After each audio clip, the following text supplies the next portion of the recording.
नमस्कार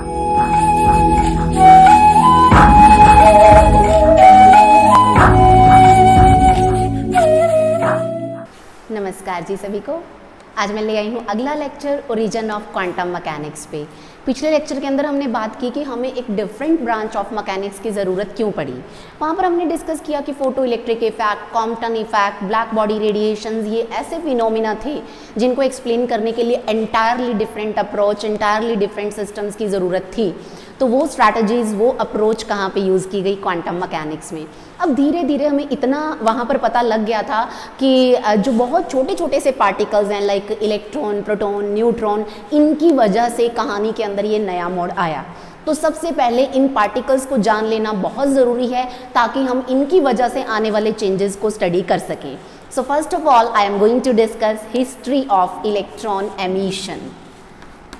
history of electron emission कि electrons जब एमिट किए जाते हैं किसी सरफेस से, किसी मटेरियल से, देन व्हाट डज हैपन, ये हमें डिस्कस यहाँ पर करना है। सो आप लोगों को अच्छे से पता होगा कि 1897 के अंदर जे थॉमसन ने इलेक्ट्रॉनिक चार्ज को डिस्कवर किया। उन्होंने इलेक्ट्रॉन को डिस्कवर किया and he won the Nobel prize for discovery of electron in 1906। तो ये एक बड़ी उस टाइम की मैं कहूँ कि ड्रास्टिक चेंज लेकर आने वाली डिस्कवरी थी in the field of physics, in the field of chemistry and in the field of science too. लेकिन जो मैं आपको बात कहूँ कि ये जो इलेक्ट्रॉन्स एमर्ज हुए, उन्होंने जो ये नोबेल प्राइज़ गेन किया, जो इलेक्ट्रॉन्स एमर्ज हुए किस तरीके से एमर्ज हुए थे। एक ग्लास ट्यूब ली गई, उस ग्लास ट्यूब के अंदर 2 इलेक्ट्रोड्स लिए गए। वहाँ उन इलेक्ट्रोड्स को जब हमने पावर सप्लाई दी, आप लोगों को नेम ध्यान होगा कि कैथोड रेज नेम था कि कुछ इस तरीके की ट्यूब, डिस्चार्ज ट्यूब ली गई जिसे क्रूक्स ट्यूब भी कहा गया। इस ट्यूब के अंदर एक कैथोड, एक एनोड, इस नेम के 2 टर्मिनल्स थे जिनको बैटरी से कनेक्ट करवाया गया। जो नेगेटिव से कनेक्टेड था उसको नेम दिया गया कैथोड का, जो पॉजिटिव से कनेक्टेड था उसको नेम दिया गया एनोड का। दिस वाज की के कि इसको क्लोज करते ही यहाँ पर अंदर क्या था, एमिशन स्टार्ट हो गया। और यहाँ से मैं ये कह सकती हूँ कि 2 वैक्यूम पंप, वैक्यूम था अंदर और कुछ भी नहीं था, ताकि एयर के मॉलिक्यूल्स की आयनाइजेशन होने के कोई भी चांसेस यहाँ पर ना रहे। तो अब था क्या कि जैसे ही यहाँ से की को प्रेस किया गया तो एक स्ट्रीम ऑफ इलेक्ट्रॉन्स निकल कर जानी शुरू हो गई। इसका जो नामकरण था मैं कहूँ कि उसी 18 के ही जो इराज थे, जो 19th सेंचुरी थी, वहीं पे जे थॉमसन ने कहा कि इलेक्ट्रॉन्स हैं। तो यहाँ से जो रेज निकल कर गई, इनका जो नामकरण था जी, मैं कहूँ कि that was done by German physicist John Wilhelm Hittorf. उन्होंने इनको नेम क्या दिया कि कैथोड रेज का नेम दे दिया। इलेक्ट्रॉन एमिशन होती है, इलेक्ट्रॉन एमिशन की बात की थॉमसन ने, लेकिन जो कैथोड रेज की डिस्कवरी है, the credit of discovery of cathode rays goes to Wilhelm Hittorf. तो विलम हिटॉफ ने कहा कि जैसे ही एक कैथोड और कैनोड, इनको हम एक बैटरी के टर्मिनल के साथ कनेक्ट करवा देते हैं कि एक टर्मिनल नेगेटिव के साथ, दूसरा पॉजिटिव के साथ, इस की को जैसे ही हम प्रेस करेंगे सर्किट विल बी कंप्लीटेड। और यहाँ से कुछ स्ट्रीम ऑफ पार्टिकल्स जिनको रेडिएशन कहा गया, बहुत ज़्यादा एनर्जी, बहुत ज़्यादा वेलोसिटी वाली जो स्ट्रीम थी, वो निकल के इस साइड जानी, इस टर्मिनल की तरफ शुरू हो गई। तो इनको डिस्कवर किया विलम हिटॉफ ने, लेकिन जो इनका नामकरण संस्कार था, जो इनको नाम देने का काम था, that was done by Goldstein in 1876। तो गोल्डस्टीन ने इनका नामकरण कर दिया। फिर थॉमसन ने ये शो किया कि जो कैथोड रेज हैं दोज कंपोज्ड ऑफ इलेक्ट्रॉन्स, क्योंकि जो ये कैथोड रेज थी, हम कहें कि हिटॉफ ने जस्ट ये कहा कि हमने जैसे इनको टर्मिनल के साथ कनेक्ट किया तो कुछ रेज, कुछ चीज़ है जो बाहर निकलती है, वो शैडो कास्ट करती है, इल्यूमिनेशन होती है, फ्लोरोसेंस होती है, ये सारी चीज़ों की बातें मैं कहूँ कि गोल्डस्टीन और हिटॉफ ने की।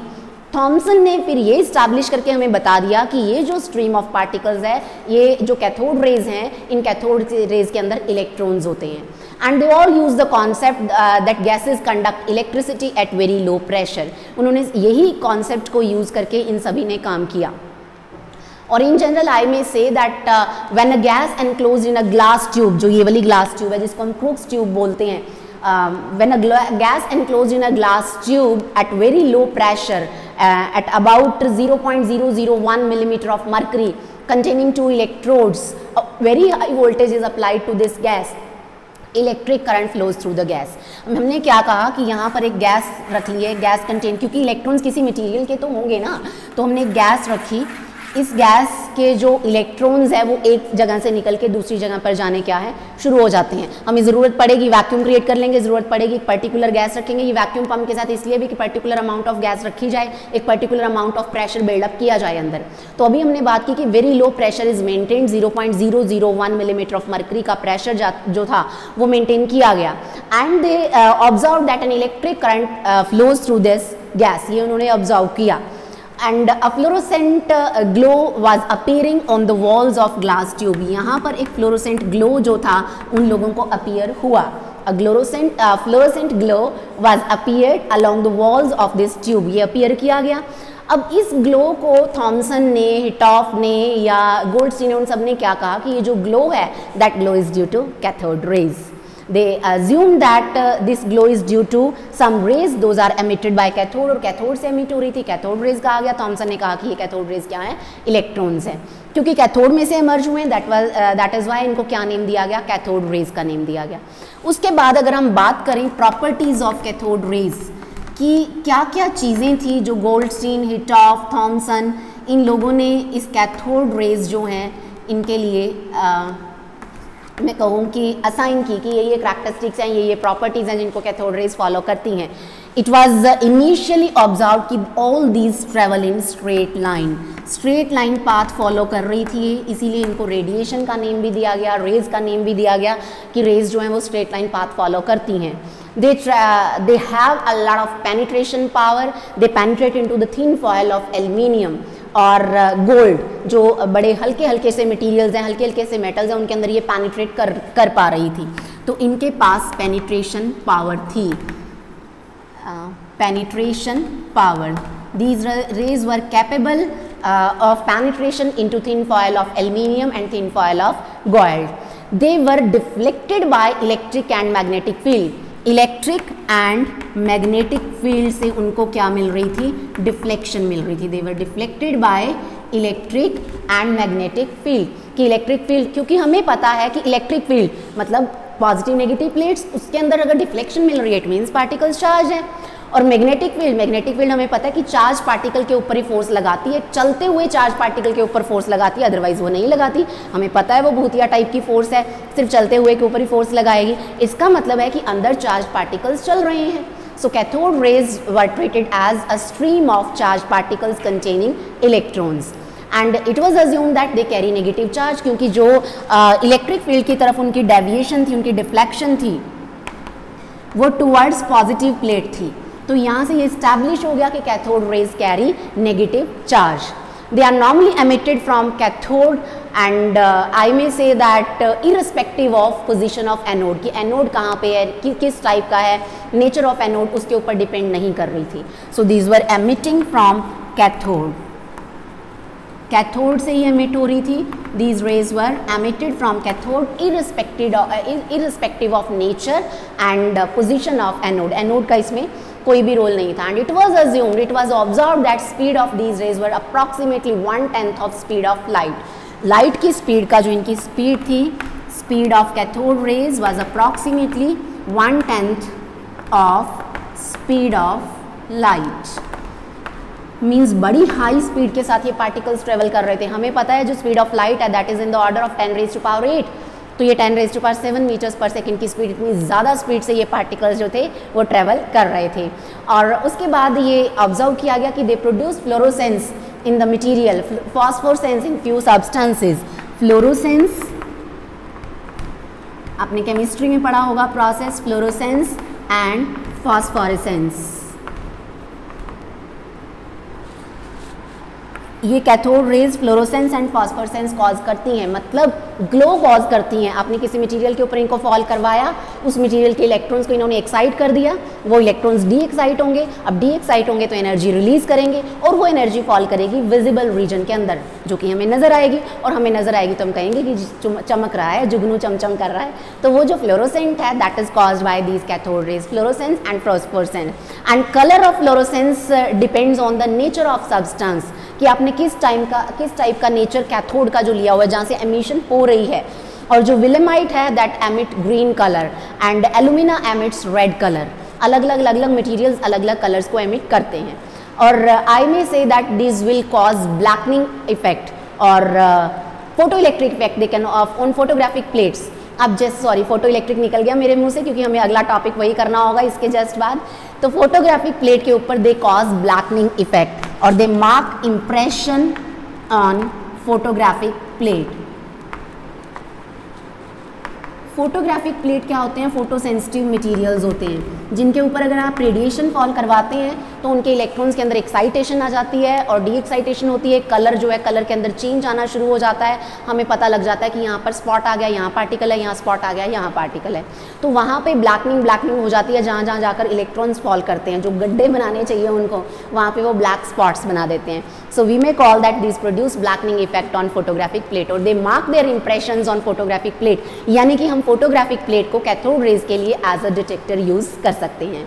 तो उसके अलावा जैसे ही आप इनको किसी मटेरियल के ऊपर फॉल करवाएंगे, किसी टारगेट के ऊपर फॉल करवाएंगे, they will cause heating effect. So next property में हम बात कर सकते हैं, they will cause heating effect when they are made to fall on a suitable target. किसी टारगेट के ऊपर जब इनको फॉल करवाया जाता है तो हीटिंग इफेक्ट जो है ये जनरेट करती है। They can ionize the gas through which they pass, ionization की कैपेबिलिटी भी इनके अंदर है। They can ionize the gas through which they pass, क्योंकि बड़ी ज़्यादा एनर्जी वाले इलेक्ट्रॉन्स हैं, जैसे ही आप इनको किसी गैस के अंदर से पास करवाएंगे, गैस के मॉलिक्यूल्स के साथ उनकी टक्कर होगी, दुश्मन है जानी दुश्मन, वो भी पार्टिकल, वो भी पार्टिकल, वो भी हवा में, वो भी हवा में लड़ेंगे एक दूसरे के साथ। इनके पास एनर्जी बहुत ज़्यादा है, जो कैथोड रेज के इलेक्ट्रॉन्स हैं, गैस मॉलिक्यूल्स को एक्साइट करेंगे और एक्साइट कर दिया, उनके इलेक्ट्रॉन्स को बाहर निकाल देंगे, इतनी ज़्यादा एनर्जी दे देंगे, इसका मतलब अंदर आयनाइजेशन हो जाएगी। तो आयनाइजेशन करने की कैपेबिलिटी इनके अंदर है। दूसरी बात यह है कि they are used to produce X rays when they are made to hit on a target of high atomic number. तो एक्स रेज की प्रोडक्शन करने में भी हम इनको यूज कर सकते हैं। They can produce X rays. X rays की बहुत ज़्यादा डिटेल क्वांटम मैकेनिक्स के अंदर ही आगे चल के आ जाती है। मैंने लेक्चर्स भी यूट्यूब के अंदर डाले हुए हैं जहाँ पर एक्स रेज को पूरा एक्सप्लेन किया गया है। तो वहाँ पर आप लोग पाएंगे कि अगर एक स्ट्रीम ऑफ इलेक्ट्रॉन्स, ज़्यादा एनर्जी वाले इलेक्ट्रॉन्स को हमने हाई एटॉमिक नंबर वाले टारगेट के ऊपर फॉल करवा दिया, वहाँ जाकर वो डी एक्सेलरेट होंगे, इसका मतलब वो अपनी एनर्जी लूज़ करेंगे और एनर्जी लूज़ करेंगे in the form of X rays. तो जो कैथोड रेज है या जो इलेक्ट्रॉन्स हैं उनको एक्स रेज की प्रोडक्शन में भी हम यूज़ कर सकते हैं। They cast shadow of the materials which are producing obstacle along their way. जैसे ही आप लोग इस तरीके से लेकर आ रहे हैं कैथोड रेज को, उनके रास्ते में कुछ भी रख दीजिए, आप कोई व्हील रखिए या कुछ भी रखिए, तो वो उसकी शैडो सामने वाली दीवार पे या डिपेंडिंग ऑन डायरेक्शन वहाँ पर जाकर उसकी शैडो कास्ट कर देती है। इसका मतलब कि ये स्ट्रीम ऑफ पार्टिकल्स है, मटीरियल्स हैं, मास है इनके पास। तो ये जो थी these were few properties of cathode raise. इसके बाद हम बात करेंगे कि थॉमसन ने इसके अंदर क्या किया या इलेक्ट्रॉन एमिशन किस किस तरीके से और करवाया जा सकता है। What are different other mechanisms of electron emission. तो जो आगे की कहानी है उसमें हम बढ़ेंगे थॉमसन के साथ इलेक्ट्रॉन एमिशन के वेरियस मैकेनिज्म्स, किस किस तरीके से इलेक्ट्रॉन्स को बाहर निकाला जा सकता है और उनके अंदर भी जो आगे वाले फिनोमिना होंगे, फोटो इलेक्ट्रिक इफेक्ट वगैरह, उनको हम थोड़ा डिटेल के अंदर डिस्कस करेंगे। Thomson measured the ratio of electric charge and mass to this cathode rays. E by M की जो वैल्यू थी चार्ज बाय मास की, इसको थॉमसन ने कैलकुलेट किया। उन्होंने कहा कि ये जो फॉर्मूला था it was E square upon 2v B square. E was electric field intensity, B was magnetic field intensity और मैग्नेटिक फ्लक्स डेंसिटी, और V was velocity of electrons. ये जो ई था ये उन्होंने कैलकुलेट किया पोटेंशियल ग्रेडियंट से, v अपॉन डी, इलेक्ट्रोड्स के बीच का डिस्टेंस और कितना पोटेंशियल डिफरेंस डेवलप हुआ। और जब उन्होंने इस E बाय एम रेशो की वैल्यू यहाँ पे इन सारी वैल्यूज़ को पुट करके जो कैलकुलेट की, that was 1.758820 into 10⁻11 coulomb per kilogram. इस वैल्यू को थॉमसन ने हमें कैलकुलेट करके दे दिया। अब E by M value was independent of nature of material of cathode and nature of gas which was filled in the discharge tube. इसकी बात किसने कही? ये बात कही थॉमसन ने। उन्होंने कहा कि जो कैथोड की नेचर है या जो गैस आपने अंदर फिल की है उसके ऊपर डिपेंड नहीं करती। इसका मतलब सबके इलेक्ट्रॉन सेम है और सब उन इलेक्ट्रॉन्स का मास भी सेम है और इन इलेक्ट्रॉन्स का चार्ज भी सेम है। And later on it was showed that negatively charge particles are emitted when few certain metals were exposed to UV rays। और negatively charge particles are also emitted from incandescent films और heating filaments, और we can say कि उनकी जो E/m value है वो भी Thompson ने कैलकुलेट की, and that was approximately same to this value, तो वो वैल्यू भी सेम आई। इस वैल्यू का सेम आ जाने का क्या मतलब था कि हर एक जगह से आप किसी भी मैकेनिज्म से इलेक्ट्रॉन्स को बाहर निकालें वो इलेक्ट्रॉन सेम होंगे। तो अब इलेक्ट्रॉन एमिशन की अगर मैं बात करूं इस कहानी के अंदर, अगर हम आगे बढ़े, so we will found in all the metals valence electrons are loosely bound and can move freely within that metal. आप लोगों ने मेटालिक बॉन्ड पढ़ रखा है बड़े अच्छे से। क्या कहानी होती है मेटालिक बॉन्ड की कि ये मेटल की बाउंड्री है, अंदर आपको पता है positive colonel's electrons, positive colonel's electrons, positive colonel's electrons, कुछ इस टाइप की स्ट्रक्चर आपको पता है अंदर मेटल्स में होती है कि हर एक मेटल का जो इलेक्ट्रॉनिक कन्फिग्रेशन है, फॉर एग्जांपल सोडियम है, आपको पता है कि उसके अंदर जो लास्ट वाला एस शेल के अंदर इलेक्ट्रॉन है वो एक इलेक्ट्रॉन पड़ा हुआ है, and that is loosely bound to its nucleus.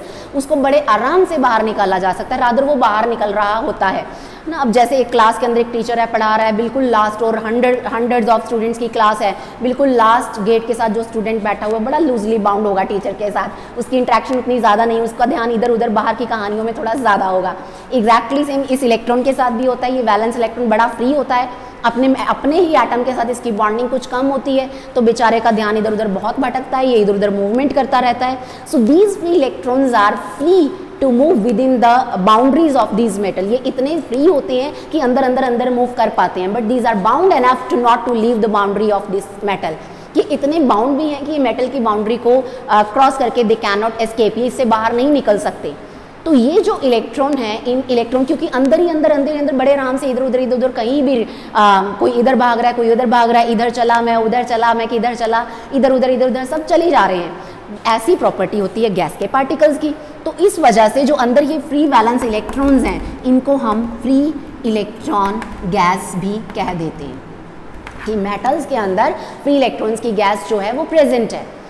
अब अभी मैंने बात की कि ये इतने बाउंड है कि मेटल की सरफेस को छोड़ के बाहर नहीं आ सकते। क्यों नहीं बाहर आ सकते? तो इसकी छोटी सी कहानी सुनिए। मान लीजिए मैंने कहा कि ये इलेक्ट्रॉन निकल के भैया यहाँ बाहर आ गया अपने रूम में से, वो लास्ट जो स्टूडेंट था वो रूम में से निकल कर बाहर चला गया। अब वो अगर बाहर चला गया, बाकी अंदर जो सारे हैं उन सबको प्रॉब्लम होनी शुरू हो जाएगी। मैम ये बाहर चला गया, सर ये बाहर चला गया, ये बाहर चला गया, वो शोर मचाना शुरू कर देंगे। वो बेचारा वापस आकर अपनी सीट पर बैठ जाएगा ताकि मुझे कुछ कह ना दिया जाए। एग्जैक्टली सेम इस इलेक्ट्रॉन के साथ भी होता है कि जैसे ही ये इलेक्ट्रॉन अपनी सरफेस को छोड़कर बाहर निकलेगा, पूरा का पूरा जो मेटल है it will come at positive potential. इसके पास पॉजिटिव चार्ज आ जाएगा, पॉजिटिव पोटेंशियल आ जाएगा, और हमें पता है इलेक्ट्रॉन पॉजिटिव पोटेंशियल की तरफ भागता है, तो ये इलेक्ट्रॉन वापस अंदर। इसका मतलब इसको अपनी सरफेस को छोड़कर बाहर जाने की इजाज़त नहीं है। तो ये जो सरफेस के ऊपर हम कहें कि पोटेंशियल डेवलप हो जाता है अगर ये निकलना चाहे, तो उसको मैं बोलूँगी potential barrier, surface potential barrier of electrons. You will say that will put an imposition that electron will not leave the metal surface. This surface barrier potential will not allow the electron to leave the metal surface. इसको नहीं allow करेगा कि electron निकलकर बाहर जाए। And the electron can leave the metal surface if and only if you will supply it external energy to overcome this surface barrier.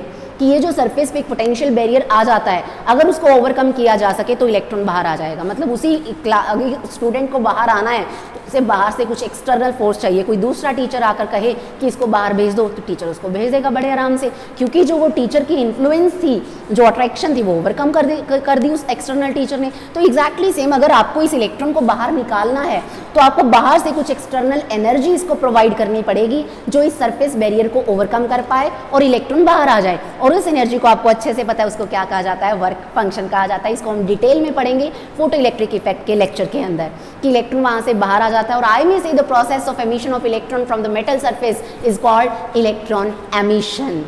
Electron emission क्या होता है ये भी तो पता होना चाहिए कि process of emission of electron from a metal surface is termed as electron emission. अब वर्क फंक्शन मैंने आपको बता दिया कि minimum amount of energy required to remove the electron from its metal surface is called work function. बहुत ज़्यादा detail हम इसकी करेंगे फोटो इलेक्ट्रिक इफेक्ट के अंदर जाके। अब जो वर्क फंक्शन है वैसे मैं थोड़ा सा डिस्कस कर लेती हूँ कि किस किस चीज़ पे डिपेंड करेगा। It will depend on property of metal. चलो अब कहानी छिड़ी है तो थोड़ी सी बात इसकी हम कर ही लेते हैं। फंक्शन मतलब एक मैथमेटिकल पैरामीटर, वर्क मतलब मुझे कितना काम करना पड़ेगा इसको बाहर निकालने के लिए, और हमें पता है वर्क एंड एनर्जी आर इंटरकन्वर्टिबल, कि जितना काम मैं उसके ऊपर कर रही हूँ इलेक्ट्रॉन के ऊपर, it's means I am providing energy to that electron, और वो एनर्जी लेके वो इलेक्ट्रॉन महाशय बाहर आ जाएंगे मेटल सरफेस से।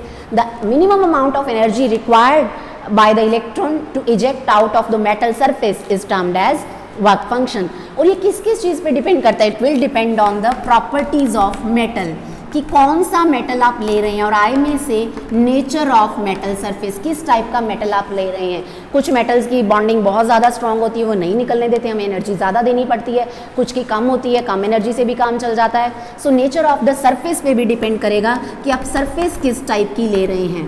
नेचर ऑफ सरफेस, कि वो सरफेस जो है उस सरफेस के करस्पॉन्डिंग जो सरफेस बैरियर बन रहा है वो बैरियर बहुत बड़ा है कि बैरियर बहुत छोटा है।